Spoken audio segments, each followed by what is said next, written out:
திடீர் கேள்வி. அவங்க ஒரு பெரிய ஒரு தேவ மனுஷன், ரத்தம் மனுஷனுடைய ஞாபகம் தன்னுடைய குடும்பமே இழந்த மனுஷன். அந்த ஒரு பைபிள டிரான்ஸ்லேட் பண்ணியிருக்காங்கன்னா, நீங்க கையில் இருக்கிறது ரத்த புஸ்தகம், இயேசுவின் ரத்த புஸ்தகம். அதோட கர்த்தர் இத்தனையோ தேவ மனிதர்களை அனுப்பி அனுப்பி அவர்களை தெரிந்து கொண்டு அவர்கள் கொடுத்த கமிஷனை நிறைவேற்றி நம்ம கையில வைத்திருக்கிற வேதத்தை நாம் வாசித்துக் கொண்டிருக்கிறோம். நீங்க வாசிக்கிற ஒவ்வொரு எழுத்தும் ஒவ்வொரு டைமண்டுக்கு ஈக்குவல்.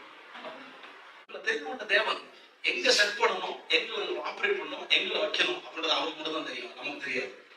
அப்ப அவர்கிட்ட போனா என்ன செய்ய முடியும்? ஆன்சர் கிடைச்சிடும்.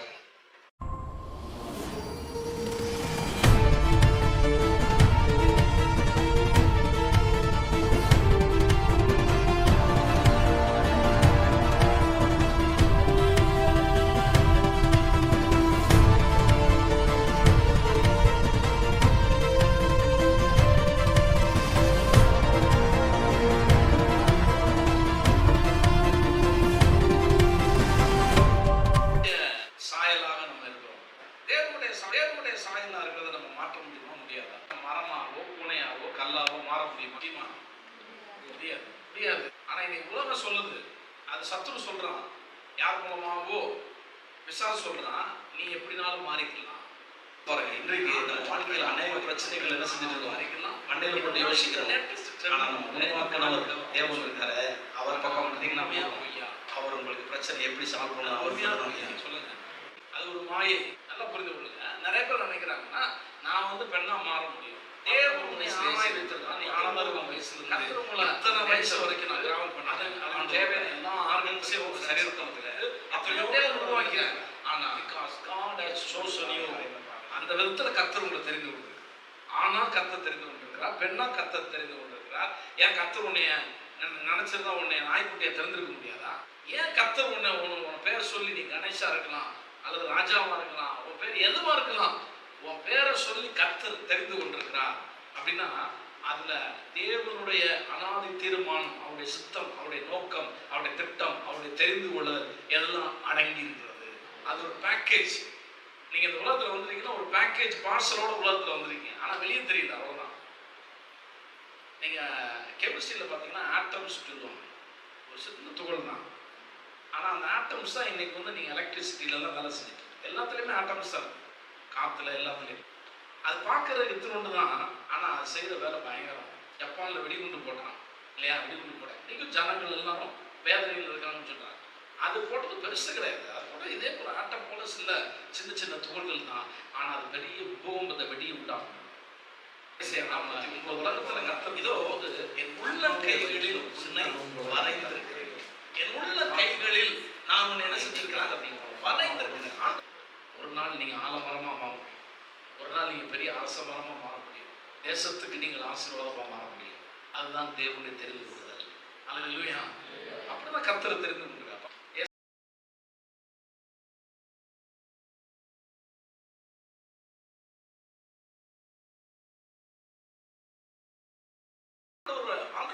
சொல்றாரு.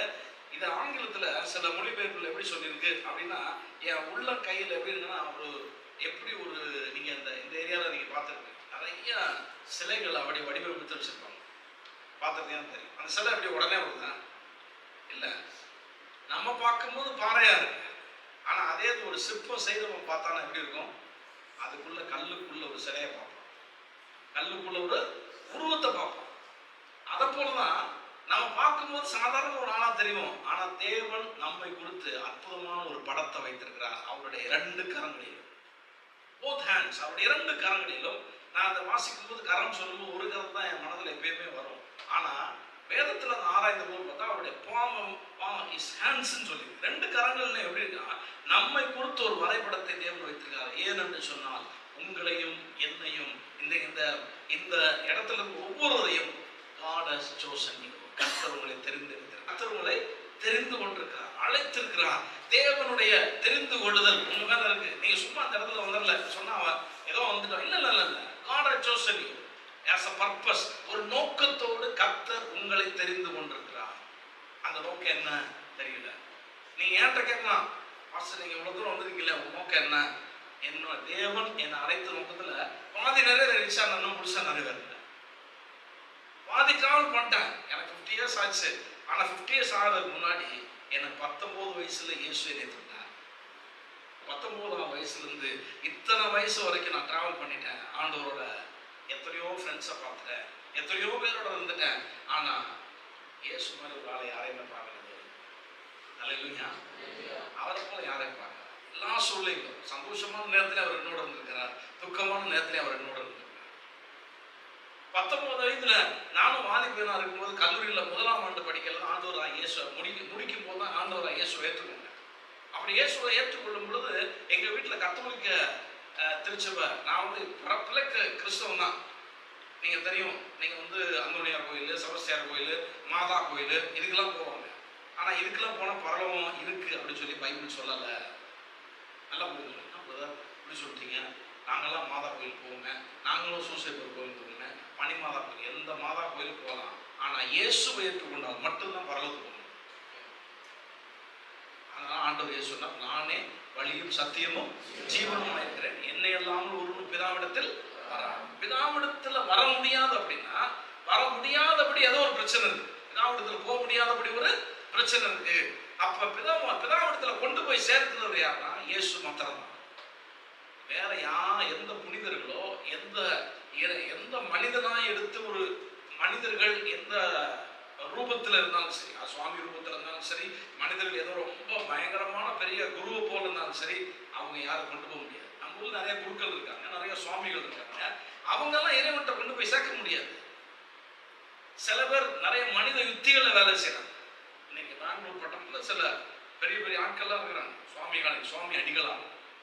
அவங்க எல்லாம் பெரிய பெரிய யுக்திகள் திறமையா பேசுறாங்க. நிறைய பேர் அவங்க பின்னாடி ஓடுறாங்க, படித்தவங்க கூட அப்படி பேசுறாங்க. கடவுள் பத்தி அப்படி பேசுறாரு, எப்படி பேசுறாரு, எப்படி வேணாலும் பேசலாம்.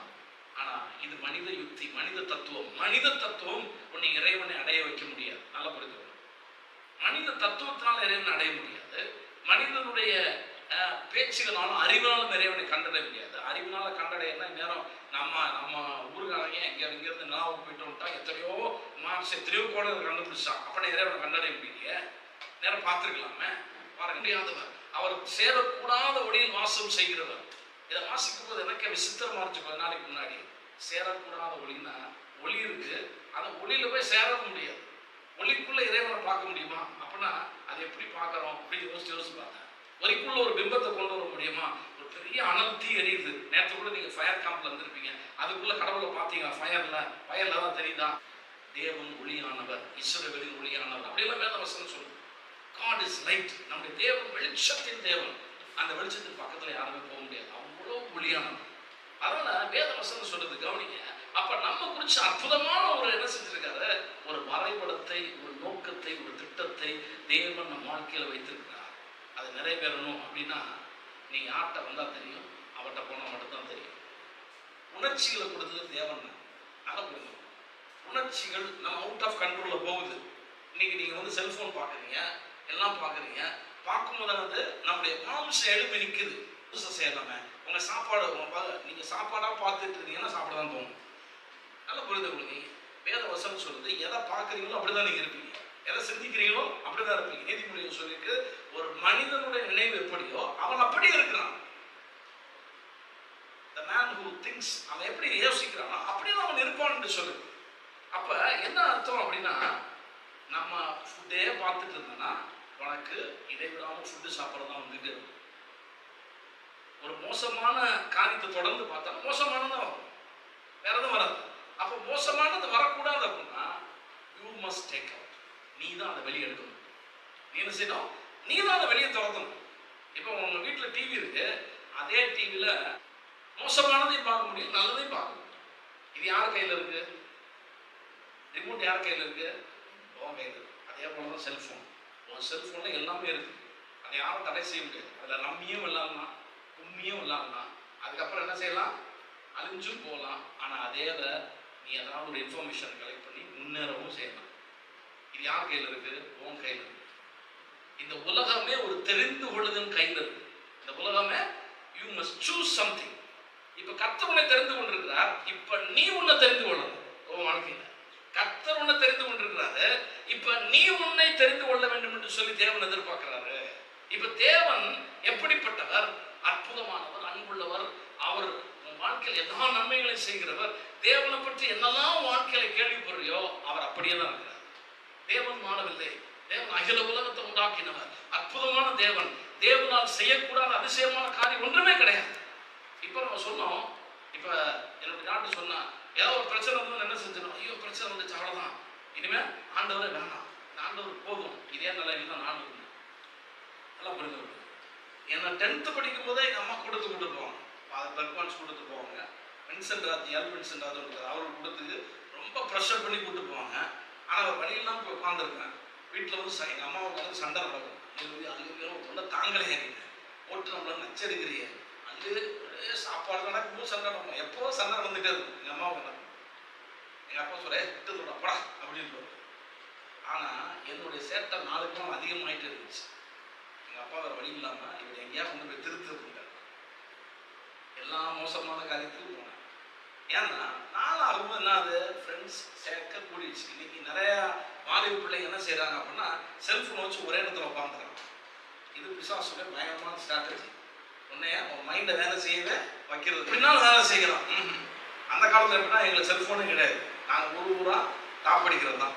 ஒவ்வொரு இடத்துலையும் தாப்படிப்போம். ஒரு முக்கிலே உட்காந்துருப்போம், ஒரு இடத்துல பேசுவோம், டீ கடையில் உட்காந்துருப்போம், கிரவுண்டில் இருப்போம், அங்கே இருப்போம், இங்கே இருப்போம், எங்கே இருட்டாக இருக்கும் அங்கே இருப்போம். இப்படி தான் இருந்தோம்.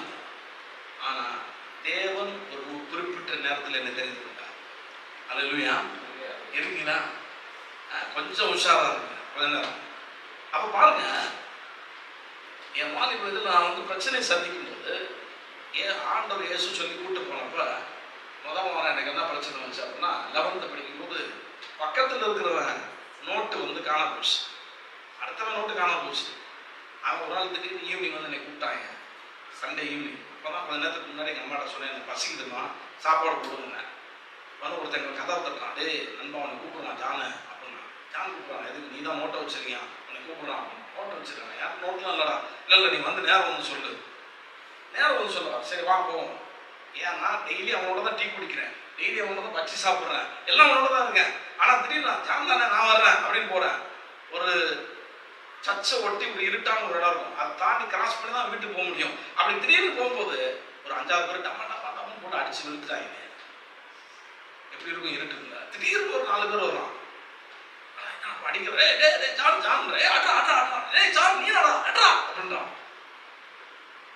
நண்பா. பாருங்க, நண்பன் இவ்வளவு உயிரா நேசித்த நண்பன் திடீர்னு பார்த்தா என்ன செய்யறான், டம்மால் டம்மால் அடிக்க வரும். பார்த்தா ஐயோ நம்ம கையில சிக்கல் செத்தம் தாவிகளோட அப்படின்னா, நண்பா வீட்டில் நான் அதை எடுத்துட்டு வர்றேன் அப்படின்னு நான் உடனே எஸ்கேப் ஆகிட்டேன். வேறு வழி இல்லை. வீட்டுக்கு போயிட்டு எங்கள் அப்பாட்ட சொல்லிட்டு படுத்துட்டேன்.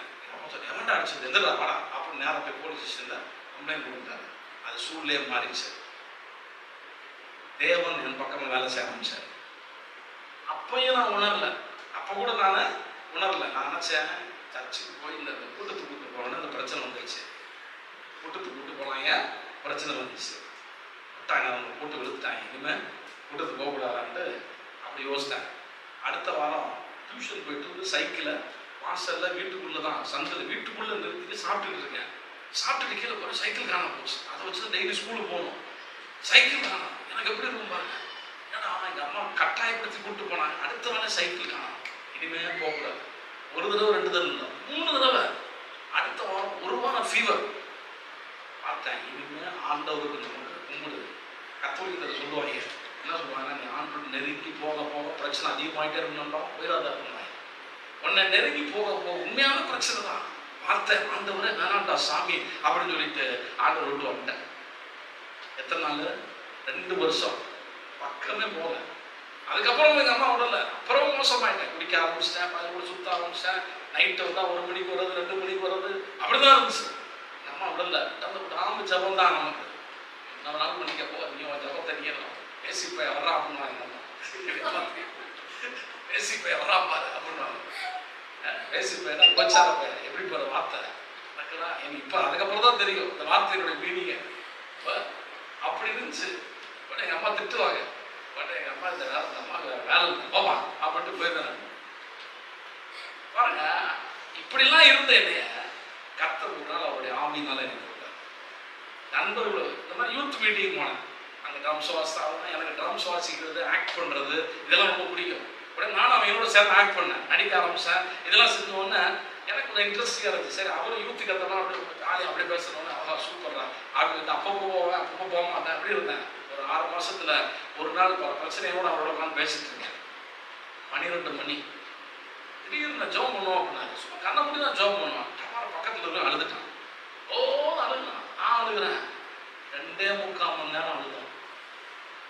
2.5 ஹவர்ஸுக்கு மேலே ஆண்டவரே என் பாவத்தை இதுதான் வருது, அது ஏன் ஊற்றுது.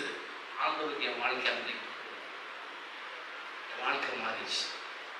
அன்றையிலிருந்து என் வாயில் அந்நிய பாஷை தேவன் தந்தார்.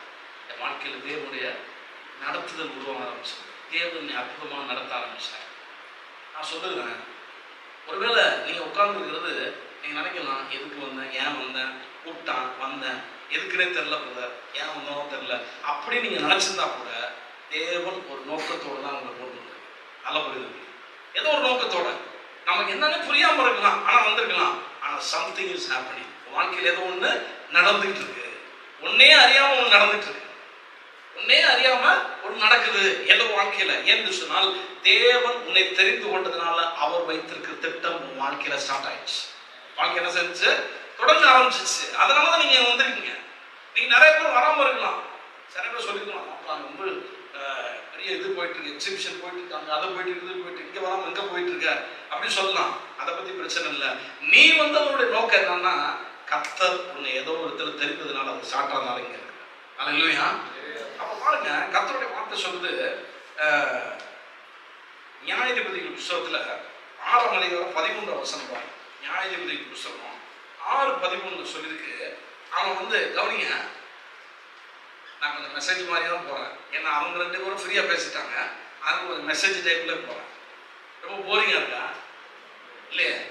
கொஞ்சம் ஃப்ரீயா தான் உங்கள்கிட்ட பேசுறேன். கவனிங்க. அப்ப பாருங்க, இங்க கிதியோன் ஒருத்தன் தன்னுடைய உணவுக்காக போராடிச்சிட்டு இருக்கான். போராடிக்கிறான்னா உங்களுக்கு தெரியும், நிறைய நெல்லெல்லாம் கட்டி மக்களுக்கு அதை களத்துல அடிப்பாங்க. கிராம மக்கள் தான் கண்டிப்பா உங்களுக்கு தெரியும். அப்படி நெல் கதிரை அடிச்சிட்டு இருக்கான். யாருக்குன்னா மீதியானியர்னு ஒரு பெரிய தேசத்துக்கு மக்களுக்கு எதிராக அவங்களுக்கு காமிக்காம மறைமுகமா செஞ்சுட்டு இருக்கான். அப்படி மறைமுகமா செஞ்சுட்டு இருக்கும்போது திடீர்னு பார்த்தா தேவதூதன் நிற்கிறான்.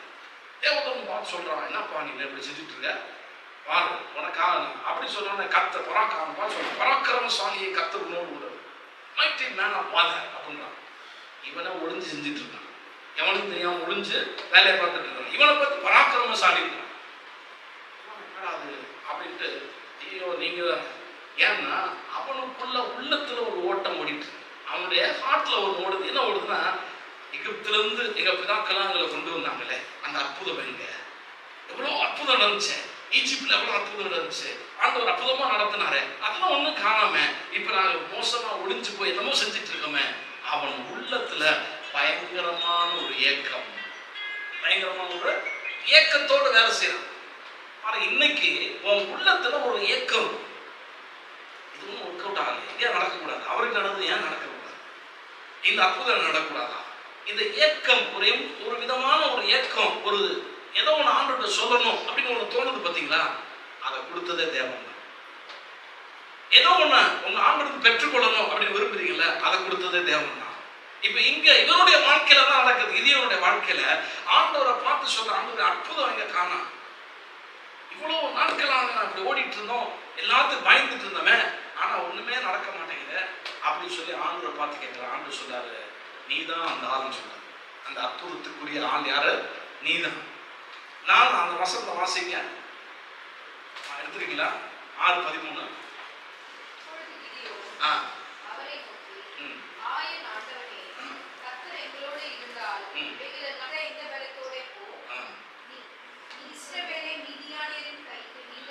நீ இருக்கிற இந்த பலத்தோட நீ போ. பாருங்க, அவனே ஏற்கனவே ஒளிஞ்சு ஒரு இடத்துல வேலை செஞ்சுட்டு இருக்கான். அவனை பார்த்து சொல்றாரு, நீ பலசாலியே பண்ற.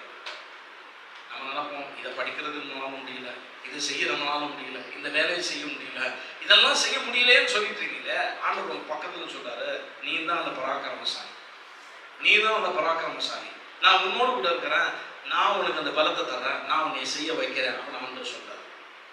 அல்லேலூயா. தெரிந்து கொள்ளப்பட்ட ஒவ்வொருவருக்கும் கர்த்தர் ஒரு நோக்கத்தை வைத்திருக்கிறார். நல்லா புரிந்து கொள்ளுங்கள். தெரிந்து கொள்ளப்பட்ட ஒவ்வொருவருக்கும் தேவன் வைத்திருக்கிறாரு, ஒரு நோக்கத்தை வைத்திருக்கிறார். அந்த நோக்கம் உங்களுடைய வாழ்க்கை நிறைவேறணும்னு சொன்னால் தேவனால் அழைக்கப்பட வேண்டும். தேவனால் செய்யப்பட வேண்டும், அழைக்கப்பட வேண்டும். இப்ப தேவன் உங்களை அழைத்திருக்கிறார். என்ன அழைத்திருக்கிறார்? ஊழியத்துக்கு அழைச்சிருக்காரு. ஊழியத்துக்கு அழைச்சிருக்காரு இல்ல, நல்ல புரிந்து.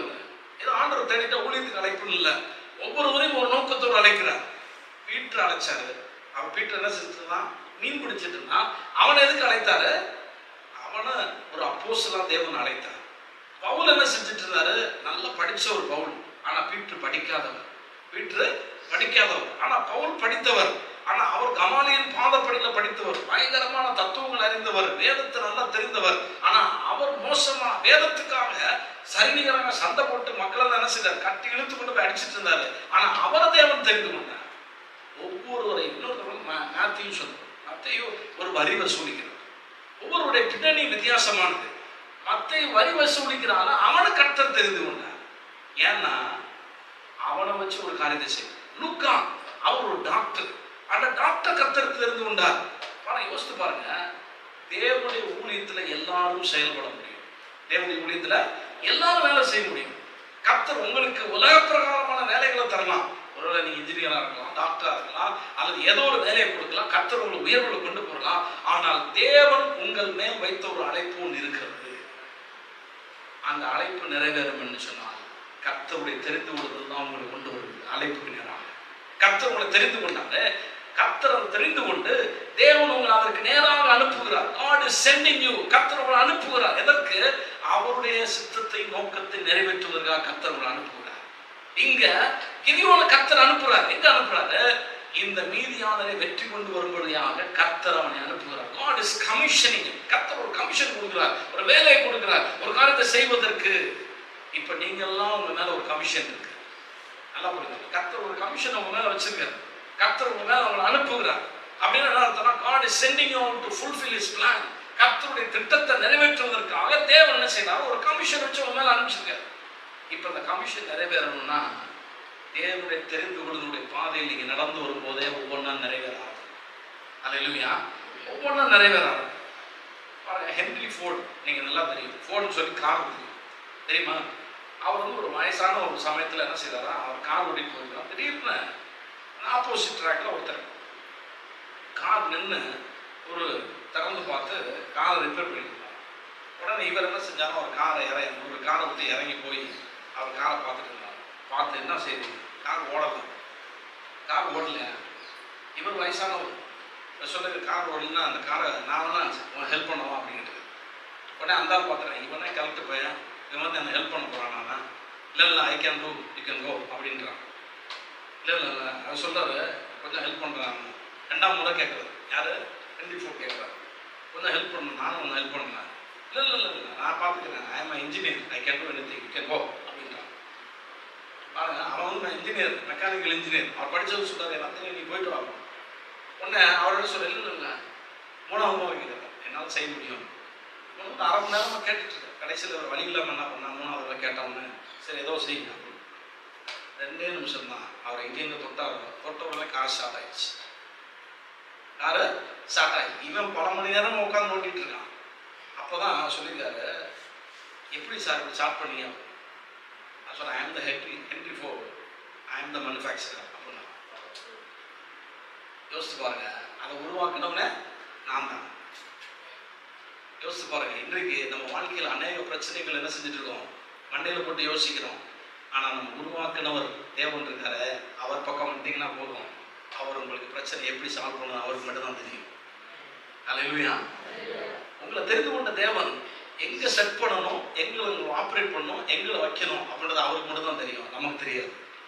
அப்போ அவர்கிட்ட போனால் என்ன செய்ய முடியும்? ஆன்சர் கிடைச்சிடும். இவ்வளோ நேரம் அவன் படித்த அறிவை வச்சு சொன்னான், போயிட்டு வாப்பான்றான். ஆனால் ஒரு 2 செகண்ட் அவர் இடம் கொடுத்தான், அவர் சக்ஸஸ் பண்ணிட்டார். நீங்கள் நம்ம வாழ்க்கையில் அதுதான் தேவை. தேவன் அதை தான் விரும்புகிறேன். தேவ வசனத்தை எனக்கு பசங்களுக்கு அதிகமாக நேரம் இல்லை, எல்லாத்தையும் பரவாயில்ல. இன்னொரு ஸ்டோரி சொல்லி நான் முடிக்க போகிறேன். பாருங்க, தேவன் உங்களை நோக்கத்துக்கு அனுப்புகிறார். அது மாத்திரம் இல்லை, ஷார்ட்டாக சொல்லிடுறேன். தேவன் தெரிந்து கொண்டவர்களுக்கு தேவன் என்ன செய்வாரா? அவருடைய சித்தத்தையும் தரிசனத்தையும் தருகிறார். அவருடைய சித்தத்தையும் God is choosing you. சும்மா கிடையாது. God is giving you visions and dreams. கர்த்தர் வாழ்க்கையில தேவனோடு நடக்கும்போது, தேவனோடு இருக்கும்போது என்ன செய்யறாரு? யோசேப்புக்கு ஒரு தரிசனம் கொடுத்தார். அவன் தூங்கிட்டு இருக்கும்போது தரிசனம் பார்த்தான். யோசேப்பு தரிசனம் உங்களுக்கு தெரியுமா? யோசேப்பு தரிசனம் தெரியுமா தெரியாதா? யோசேப்பு கனவு பார்த்தா அவங்க அப்பாட்ட சொன்னான், அண்ணன்மாட்ட சொன்னான். தெரியுமா தெரியாதா? தெரியாது நிறைய பேர். அப்ப என்னன்னா அவன் கனவு பார்த்தான். ஒண்ணு என்ன கனவு பார்த்தான்? சூரியன், சந்திரன், நட்சத்திரங்கள் 11 நட்சத்திரம் சேர்ந்து இவனை வணங்குற மாதிரி பார்த்தான்.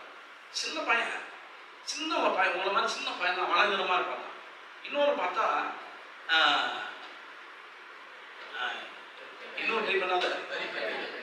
அரிக்கட்டுகள், நெற்கதிர் கட்டுகள் 11 கட்டுகள் இவனை வணங்குற மாதிரி பார்த்தான். அப்ப பாருங்க, இவனுக்குள்ள ஒரு தரிசனத்தை சின்ன பையனா இருக்கும்போது கர்த்தர் போட்டார். இதை போய் அவங்க அப்பாட்ட சொன்னோன்னே அவங்க அப்பா என்ன செய்யறாரு? ஓ அப்படியா, நாங்களாம் உன்னை வணங்குமா அப்படின்னு சொல்லி கோபப்பட்டாலும் மனசுல வச்சுட்டாரு. ஆனா அண்ணன்மார்கள்லாம் பார்த்து வெறுப்பாயி அவனை போட்டே தள்ளியிருந்தான். இவனை போட்டு தள்ளிடணும். இன்றைக்கு இவனை போட்டு தள்ளுனா நாளைக்கு இவன் நமக்கு பிரச்சனையா மாறிடுவான். ஏதாவது ஒன்று பார்த்து சொல்லிக்கிட்டே இருக்கான், இவனை போட்டு தள்ளு. எப்படி பாருங்க, இது எதுக்கு வந்திருக்கு அப்படின்னா, உனக்காக தேவன் கொடுத்த தரிசனத்தை உடைப்பதற்காக சத்துரு கொண்டு வருகிற பயங்கரமான ஆயுதம். நீங்க வந்துட்டு போவீங்க, இங்க வந்துட்டு ஜெபம் பண்ணிட்டு போனோடனே எல்லாம் ஸ்மூத்தா இருக்கும்னு நினைக்கிறீங்களா? அங்க போனோடனே எவனா ஒரு பிரச்சனை வரும். மாப்பிள்ள மாடா இந்த வாயில வைடா அடுறா அப்படின்னு பிரச்சனை வரதான் செய்யும். ஆனா அந்த சமயத்திலும் நீ தேவனை பிடிக்கணும். அந்த சமயத்துல என்ன செய்யணும்? இல்ல வேணாம், கோச்சுக்காத, நான் ஆண்டுகளாக இருக்கிறேன், அவனை ஒன்றும் சொல்ல வேணாம், அப்படி என்னை விட்டு விலகி வந்துருக்கேன். நானும் அப்படிப்பட்ட நண்பர்களை விட்டு விலகி வந்த நாட்கள் இருக்கு. பாருங்க, ஆண்டவருக்காக நீங்க நிற்க பழகணும். ஆண்டவருக்காக நான் நிற்கிறேன், ஆண்டவரை தெரிந்து கொண்டா இந்த இடத்துல வந்திருக்கிறேன், ஆண்டவருக்காக என்னை நான் அர்ப்பணிக்கிறேன். ஆண்டவருக்காக என்ன செய்ய போறேன்? அர்ப்பணிக்க போறேன். ஆண்டவருக்காக நான் வாழுகிறேன், இயேசுக்காக நான் வாழுகிறேன். பாருங்க, வேதவசனம் சொல்லுது, நம்ம ஒவ்வொருவருக்காக இயேசு வானத்தை விட்டு வந்து ரத்தம் சிந்தி அன்பு கூர்ந்து சிலுவையில மறித்திருக்கிறார். அப்ப இயேசு நமக்காக உலகத்துல வந்து இவ்வளவு அன்பு செலுத்தாரா, அவருக்காக ஏன் நாம் வாழக்கூடாது? ஏன் அவருக்காக என் ஜீவனை கொடுக்க கூடாது? ஏன் அவருக்காக என்னை அர்ப்பணிக்க கூடாது? நிச்சயமாக அர்ப்பணிக்கிறேன். என்று சொன்னால், என்னை தெரிந்து கொண்ட தேவன் எனக்காக வைத்திருக்கிற திட்டத்தை நோக்கத்தை நிறைவேற்றணும், நான் அர்ப்பணிப்பேன். இது நம்மளுடைய தீர்மானம். நான் சொன்னேன், தெரிந்து கொள்ளுதல். நீங்க தான் தெரிந்து கொள்ள போறீங்க. இப்ப கர்த்தர் உங்களை தெரிந்து கொண்டு அவரோட இடத்துக்கு கொண்டு வந்திருக்கிறாரு. இப்ப நீங்க ஆண்டவரை தெரிந்து கொள்ள வேண்டிய நேரம் இது. பாருங்க, வேதம் வில்லியம் கேரி அவங்க ஒரு பெரிய ஒரு தேவ மனுஷன். 1700 ஆண்டுகளுடைய பிற்பகுதியில் வாழ்ந்தார். 17th century பேக்கில் வாழ்ந்தார். இங்கிலாந்து தேசத்துல இருந்து, லண்டன்ல இருந்து வந்தவர். எங்க வந்தார்? கல்கத்தாவுக்கு வந்தார். கல்கத்தாவில் வந்து அவர் வந்து ஆரம்பத்தில் ஊழியர் செய்யறதுக்காக 5 பிள்ளைகளோட மனைவியோட வந்து சேர்ந்தார். வந்து சேரும் பொழுது அங்க இருக்கிற பிரச்சனைகள் பார்த்தாரு. அவரால் சமாளிக்க முடியல. வருமானம் அதிகம், பணம் இல்லை, வேலை செய்ய ஆரம்பித்தார். அவர் சொந்த வேலை செய்து தன்னுடைய குடும்பத்தை காப்பாற்றி ஊழியத்தை செய்ய ஆரம்பித்தார். ஆனால் ஊழியம் செய்ய முடியல. பிள்ளைகள் மறைக்க ஆரம்பித்தார். மருத்துவ வசதி இல்லை. 5 பிள்ளைகள் இறந்துட்டாங்க. மனைவி பைத்தியம் ஆயிட்டாலாம். அவருடைய நிலை யோசித்து பாருங்க. ஆனால் வந்த நோக்கத்தை மட்டும் விடல.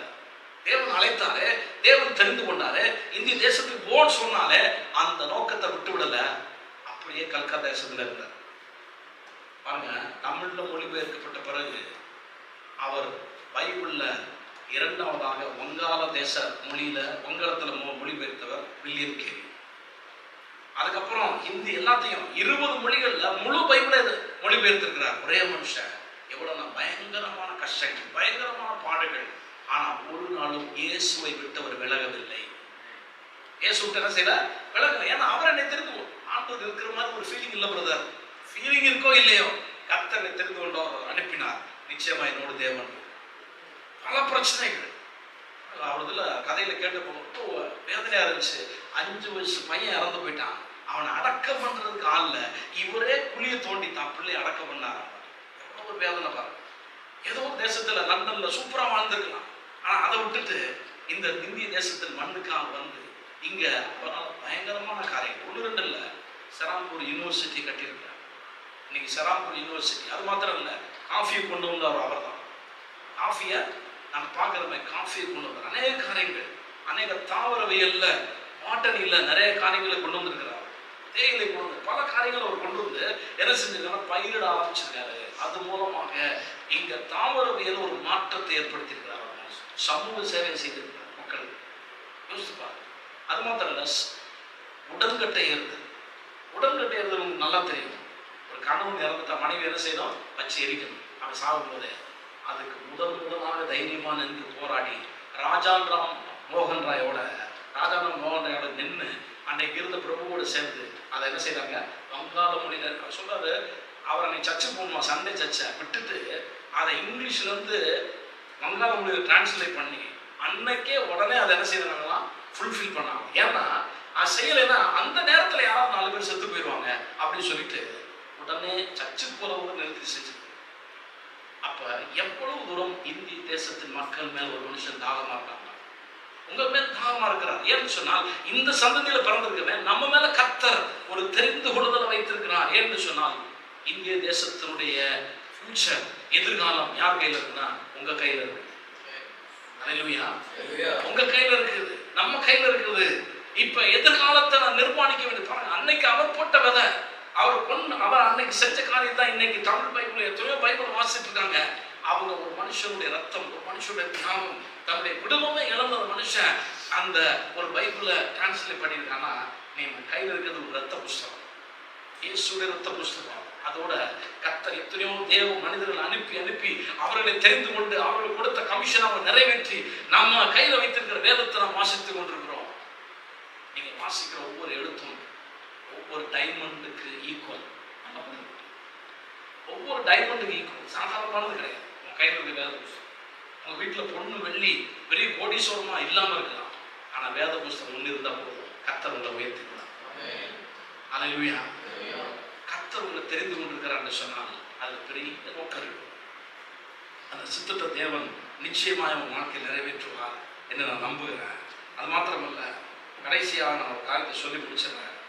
எப்படி யோசேப்பை கர்த்தர் வந்து என்ன செய்யறாரு, ஒரு லீடரா மாத்தினார். அவன் சாதாரண பையன்தான், ஆனா தேவன் அவனுக்குள்ள என்ன பார்த்தாருன்னா, is a leader for the nation. ஒரு தேசத்துக்கு ஒரு தலைவனாக பார்த்தார். கர்த்தர் உங்களை பார்க்கும்போது அப்படி பார்க்கல, யூ ஆர் a leader. கர்த்தர் உங்களை ஒரு தலைவனாக தலைவியாக தேவன் பார்க்கிறார். என்று சொன்னால் நம்ம பார்க்கும்போது ஒண்ணுமே இல்லை பிரதர், இல்லை இல்லை இல்லை. ஏன்னா அன்னைக்கு நிவியன் கூட சொன்னான், ஆண்டவரே என் குடும்பம் எளிது, நான் ஒண்ணுமே கிடையாது ஆண்டவரே, என்னால் நான் மகாசேயன் குடும்பம் எளிது, ஒண்ணுமே கிடையாது ஆண்டவரே, நம்ம ஒண்ணுமே கிடையாதான். ஆனால் நம்மை அழைத்தவர், நம்மை தெரிந்து கொண்டவர் பெரியவர். அல்லேலூயா. நம்ம தெரிந்து கொண்ட தேவன், நம்ம சூஸ் பண்ணியிருக்கிறாரு, அந்த தேவன் பெரியவர். அவர் சொல்றாரு, நான் உன்னை தெரிந்து கொண்டிருக்கிறேன். ஏன்னு சொன்னால் உன்னை நான் தலைவனாக தலைவியாக வைத்திருக்கும்படியாக நான் அழகு பார்த்துட்டு இருக்க மகளே அப்படின்னு. அல்லேலூயா. கர்த்தருடைய கண்கள்ல நாம் வேறாளா இருக்கிறோம், ஆனா நம்ம பார்வையில சாதாரணமா இருக்கிறோம். ஆனா கர்த்தருடைய பார்வையில நம்ம பார்க்க ஆரம்பிக்கணும், தேவனுடைய பார்வையில பார்க்க ஆரம்பிக்கணும். அது எப்படி பார்ப்போம்? இந்த வேதத்தின் மொழியாக, வேதத்தின் வழியாக தான் வாசிக்கும் போது, அவரோடு உறவு கொள்ளும் போதுதான் தேவனுடைய கண்கள் வெளிச்சம் நமக்கு வர ஆரம்பிக்கும். நீங்க வேறாளா மாறிடுவீங்க. அல்லேலூயா. பைபிள்ல பாத்தீங்கன்னா சாதாரணமான ஆட்கள் தான். இந்த கிதியோன் சாதாரணமான, சிம்சோன் சாதாரணமான, எல்லாமே சாதாரணமான தான். ஆனா அவங்க செஞ்ச காரியம் ரொம்ப பெருசு. இன்னைக்கு நான் சொன்ன வில்லியம் கேரி சாதாரண மனிதர், ஆனா கர்த்தர் அவரை கொண்டு செய்த காரியம் இந்திய தேசத்தில் பயங்கர பெரிய காரியம். அவரால் தான் இன்றைக்கு பெண்களுடைய அழிவை தடுத்து நிறுத்த முடியும், எத்தனை உயிர்கள் காக்க முடியும். யோசித்து பாருங்க. அந்த சாதாரண மனுஷன் தலைமுறையான ஒரு ஆசீர்வாதத்தை விட்டுட்டு போயிட்டான். யோசித்து பாருங்க. ஆனா அவனுக்கு வந்த சோர்வுகள், விரக்திகள், அவர் சொல்றாரு 7 வருஷமா ஒருத்தர் கூட மனம் திரும்ப முடியாது. இயேசு சொல்லியிருக்காரு, ஒருத்தர் கூட இயேசு சொல்லி ஒருத்தர் கூட ஆண்டவரை ஏற்றுக்கொள்ள எத்தனை வருஷம்? 7 வருஷம். 7ஆவது வருஷம் கிறிஸ்டியன் பான்னு சொல்லி முதல்ல ஒரு அலட்சியம் தொடங்கி. யோசிச்சு பாருங்க. 7 வருஷம் நம்மளால இருக்கணும். நம்ம ஏதாவது சொல்லிட்டாங்க, என்ன ஆண்டவரை ஒரு நாள் ஜோம் பண்ண ஒன்றும் பதில் இருந்து போங்க ஆண்டவரை, ஊழியத்துக்கு வந்து இன்னும் இன்னைக்கு காலம் ஆண்டவரை வருத்தப்படுறோம். ஆனா அந்த மனுஷன் எங்கோ வந்து எல்லாத்தையும் இழந்து ஆண்டவருக்காக நிற்கிற ஒரு மனுஷனை போல கர்த்தர் உங்களை என்னை தெரிந்து கொள்ள விரும்புகிறார். அல்லேலூயா. ஒரு நிமிஷம் கண்ண மூடி நம்ம ஜெபம் பண்ணுவோம்.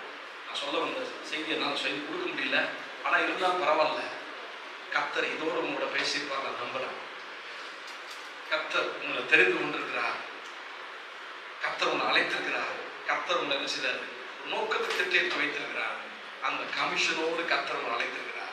இப்ப கர்த்தர் உங்க கையில சொல்றாரு, நீ என்னை தெரிந்து கொண்டால் வாழ்க்கை நலமா மாறும், ஜீவனா மாறும். வேத வசனம் சொல்லுது ஜீவனும் மரணமும் நாவின் அதிகாரத்தில். ஆண்டுடைய வார்த்தை சொல்லுது ஜீவனை தெரிந்து கொள்ளலாம், நீ தெரிந்து கொள்ளலாம். மரணத்தை தெரிந்து கொள்ளையா தெரிந்து கொள்ளலாம். நீ வேத வார்த்தையை இயேசுவை பிடித்துக் கொள்ளலாம், பிடித்துக் கொள்ளலாம். இல்லை உலகத்துல போற போக்கிலே போகலாம், அது உன்னுடைய பாடு. ஆனா தேவன் சொல்றார், நான் உன்னை தெரிந்து கொண்டிருக்கிறேன், நீ என்னை உறுதியாக பற்றி. நீ ஆண்டவர் உறுதியா பற்றி கொண்டனா கர்த்தருடைய உயர்வே வேற, கர்த்தருடைய அழைப்பே வேற. கர்த்தர் நிச்சயமா உன்னை பெரிய காரியத்தை கர்த்தருடைய கொண்டு போவார்.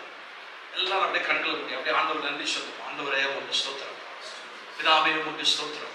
நீர் எங்களை அழைத்த அழைப்பு உன்னதமான அழைப்பு. ஆண்டவர் நீங்க ஒவ்வொரு வாலிபர்களையும் ஒவ்வொரு வாலிபர்களையும் கர்த்தர் நடத்துகிறார். ஆண்டவர் சொல்லுங்க, ஆண்டவரே நான் அர்ப்பணிக்கிறேன்னு சொல்லுங்க, இயேசுவே ஒப்பு கொடுக்கிறேன்னு சொல்லுங்க. என்ன நான் உண்மை பற்றி எனக்கு நிறைய தெரியாது ஆண்டவரே, ஆனாலும் உண்மை நான் தெரிந்து கொள்கிறேன்னு சொல்லுங்க. சொல்லுங்க வாயத்திறந்து, இயேசுவே நான் உண்மை நான் என் வாழ்க்கையில தெரிந்து கொள்கிறேன்.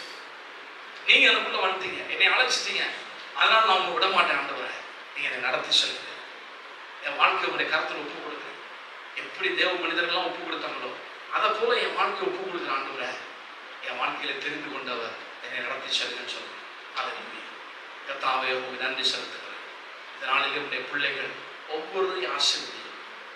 யார் என்ன ஒப்பு கொடுத்தாங்க, என்னென்ன காரியத்திற்காக தேவன் மேல அழைத்து தெரிந்து கொண்டிருக்கிறோம், அது வாழ்க்கையில் தொடர்ந்து நிறைவேற்று. கர்த்தர்களை தெரிந்து கொண்டிருக்கிறீர்கள், அந்த உன்னதமான நோக்கம் அவருடைய வாழ்க்கையை நிறைவேற்றும். உன்னுடைய பிள்ளைகள் எல்லா இடர்களுக்கும் ஆண்டவர் கர்த்தர்களை பாதுகாத்து உன்னுடைய ஓட்டத்தில் செவையாய் ஓட தேவன் உதவி செய்யும். இந்த கரங்களை ஒப்பு கொடுக்கும் இயேசுவின் நாமத்தில் ஆமென். ஆமென். என்னோடு இருக்கும்போது என்னாலும் வெற்றி வெற்றியே. நீர் என்னோடு இருக்கும்போது என்னாலும் வெற்றி வெற்றியே. தோல்வி எனக்கில்லையே, நான் தோற்று போவதில்லையே. சொல்லுங்க எல்லாம் சேர்ந்து, தோல்வி எனக்கில்லையே, நான் தோற்று போவதில்லையே.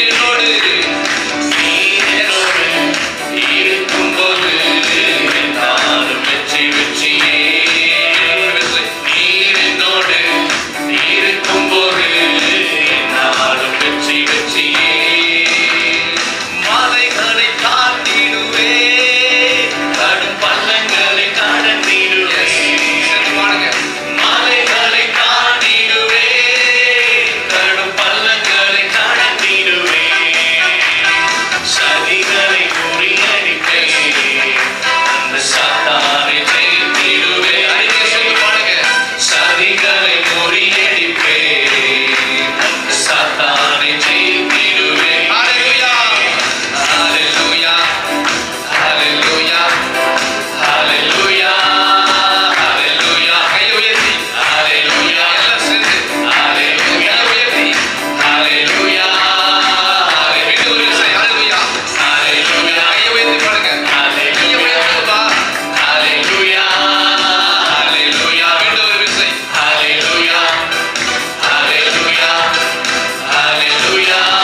இருந்தா வெற்றி. தெரிந்து கொண்டதுக்கு ஒரு நோக்கம் உண்டு. பரிசுத்த ஆவியானவர் மாலை வேளையில நம்மோடு திட்டமும் தீர்க்கமா பேசியிருக்கிறார். எத்தனை பேருக்கு ரொம்ப ரொம்ப சந்தோஷமா இருந்துச்சு, பிரயோஜனமா இருந்துச்சு. அல்லேலூயா.